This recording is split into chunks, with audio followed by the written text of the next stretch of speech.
नमस्कार, मैं नियाज खान और आप देख रहे हैं एनएमएफ न्यूज। हमें तो अपनों ने लूटा, गैरों में कहाँ दम था, मेरी किश्ती थी डूबी जहां पानी कम था। हिंदी फिल्म में बोला गया ये शेर आपने कई बार सुना होगा।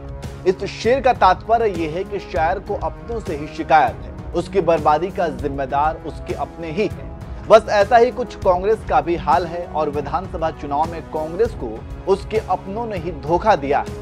ऐसा हम नहीं कह रहे हैं, बल्कि एक ऐसे शख्स ने इस राज से पर्दा हटाया है जिसे गहलोत का करीबी कहा जाता है। जी हां, विधानसभा चुनाव में करारी हार के बाद अब राजस्थान में कांग्रेस सरकार की करतूतों की पोल उनके अपने ही खोल रहे हैं। दरअसल सचिन पायलट की निगरानी किए जाने का चौंकाने वाला एक खुलासा सामने आया है और ये खुलासा कोई और नहीं बल्कि लोकेश शर्मा ने किया है। लोकेश शर्मा अशोक गहलोत के विशेष कार्याधिकारी यानी ओएसडी रह चुके हैं। शर्मा के अनुसार सचिन पायलट के हर मूवमेंट पर नजर रखी जाती थी, उनका फोन टैप कराया गया था।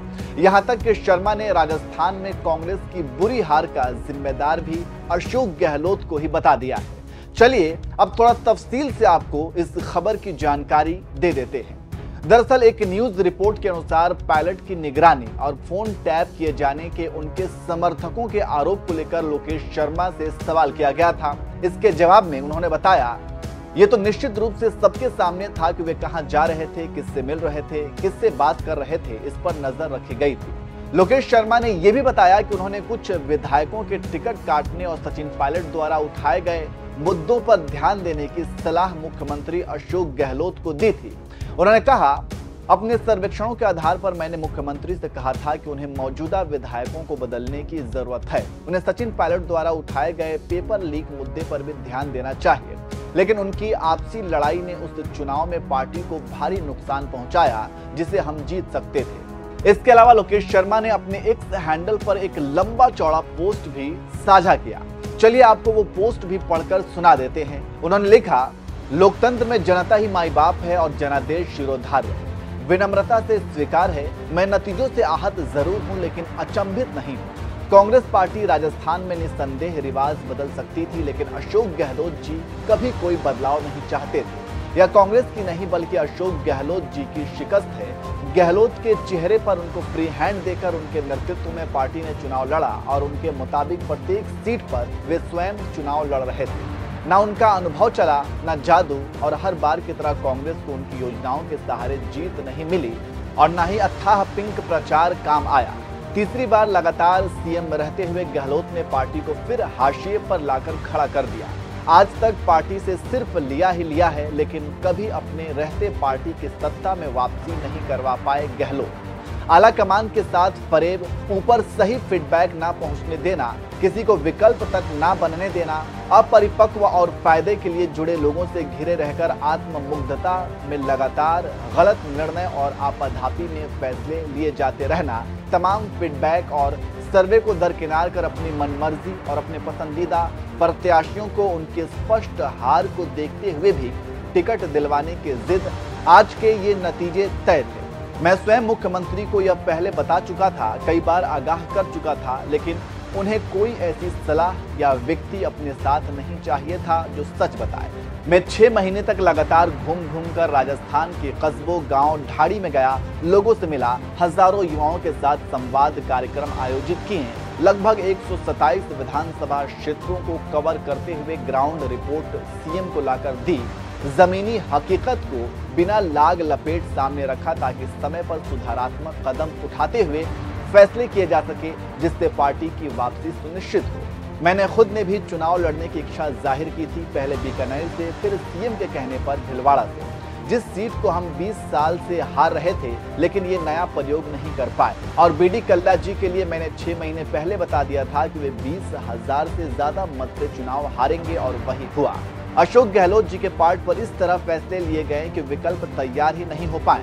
25 सितंबर की घटना भी पूरी तरह से प्रायोजित थी, जब आला कमान के साथ विद्रोह कर अवमानना की गई और उसी दिन से शुरू हो गया था खेल। तो ये पूरा पोस्ट लोकेश शर्मा का है और इसे सुनकर आप समझ गए होंगे कि किस तरह से हार के बाद गहलोत के अपने ही उनकी पोल खोल रहे हैं। आपको बता दें कि राजस्थान विधानसभा चुनाव में कांग्रेस की करारी हार हुई है। 5 साल सत्ता में रहने के बाद अब 2023 के विधानसभा चुनाव में मात्र 69 सीटें मिली। वहीं भाजपा ने 115 सीटों के साथ राज्य में स्पष्ट बहुमत प्राप्त कर लिया है। वहीं कांग्रेस की अब इस हार के बाद कांग्रेस के अंदर भगदड़ मची हुई है और कांग्रेस के अपने ही कांग्रेस की पूरी पोल पट्टी खोल रहे हैं। और जिस तरीके से गहलोत के ओएसडी रह चुके लोकेश शर्मा ने ये पोल पट्टी खोली है और कहा है और किस तरीके से उन्होंने सचिन पायलट और अशोक गहलोत के मतभेद को उजागर किया है और सचिन पायलट के फोन टैप और उसके ऊपर निगरानी रखने का भी पूरा का पूरा पर्दाफाश किया है। जिसके बाद सचिन पायलट ने भी कहा है कि वो पार्टी विधायक दल की बैठक में वो इस मुद्दे को रखेंगे। तो धीरे धीरे आप देखते जाइए कि राजस्थान कांग्रेस में किस तरीके की खबरें निकलकर सामने आ रही हैं और क्या क्या राजस्थान कांग्रेस के पर्दाफाश हो रहे हैं। वैसे चलिए खबर के आखिर में हम आपको लोकेश शर्मा के वीडियो के साथ छोड़ जाते हैं। आप लोकेश शर्मा के वीडियो को पूरी तरह से देखिए, सुनिए और कमेंट करके अपनी राय दीजिए। वो राजस्थान में पॉलिटिकल क्राइसिस हुआ था जब सचिन पायलट जी 18 एमएलएज के साथ मानेसर चले गए थे। तो ये नेचुरल सी बात है कि कोई भी सरकार ऐसे समय में पूरी मॉनिटरिंग करती है, सर्विलांस पे लेती है कि वो किससे मिल रहे हैं, कहाँ मिल रहे हैं, क्योंकि सरकार गिरने की स्थिति आ गई थी ना। तो ऐसे समय में तमाम उन लोगों का जो उनके साथ थे, खुद सचिन पायलट जी का, उनके ऊपर पूरी मॉनिटरिंग की जा रही थी कि कौन लोग उनसे मिल रहे हैं, वो कहाँ जा रहे हैं। तो वही सारा मसला था कि उनको ट्रैक किया जा रहा था, चाहे वो सर्विलांस पे लेने की बात हो, फ़ोन्स की बात हो, कौन किससे बात कर रहा है, कहाँ मिल रहा है, ताकि आगे करेक्टिव मेजर्स लिए जा सकें। और मुझे लगता है वो सारा मॉनिटरिंग का ही परिणाम था कि कुछ लोगों को हम वापस लेके आ पाए। तो ये सारा मामला था। पीछा भी किया गया था उनका लगातार। पीछा तो मॉनिटरिंग का ही हिस्सा है कि अगर कोई व्यक्ति कहाँ ठहर रहा है, कहाँ जा रहा है, कहाँ आ रहा है, तो मॉनिटरिंग का ही हम उसको नाम देते हैं कि उसको पूरी तरीके से ट्रैक किया जाए, कि उसके हर मूवमेंट पे नज़र रखी जाए, ताकि जो भी मेजर्स लेना चाहे सरकार उस तरीके से वो आगे एक्ट कर पाए। क्योंकि जी बीच में आप सचिन पायलट से भी मिले थे, तो क्या ये जानकारी उन तक भी है? और आज चूंकि विधायक दल की बैठक थी, उसके बाद पर्यवेक्षकों से भी मुलाकात हुई, आपको लगता है कि सचिन पायलट जी ने ये बात रखी होगी? नहीं, सचिन, जब आपने आरोप लगाए थे तो उन आरोपों पर सचिन पायलट जी ने कहा था कि पार्टी नेतृत्व को ये गंभीर विषय इस पर देखना चाहिए।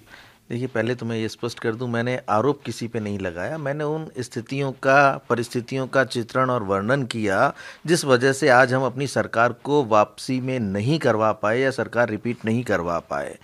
तो मुझे लगता है सचिन पायलट जी को भी उन सब चीज़ों की जानकारी होगी कि उनकी मॉनिटरिंग की जा रही है, उनको ट्रैक किया जा रहा है, और उनका ये कहना कि ये जो सारी चीज़ें हैं इस पर अब संज्ञान लिया जाना चाहिए, मुझे लगता है कि उचित है। ये जो भी चीज़ें हैं ये पार्टी की भलाई के लिए हैं कि आने वाले समय में हमें बड़ी चुनौतियों का सामना करना है। लोकसभा चुनाव में हमें जाना है, तो मैं ये मानता हूँ कि युवाओं को, नए लोगों को, नौजवानों को अब प्रदेश में आगे बढ़ाने की आवश्यकता है, बदलाव की आवश्यकता है, ताकि हम मजबूती से आने वाले चुनावों में अपनी परफॉर्मेंस दे सकें।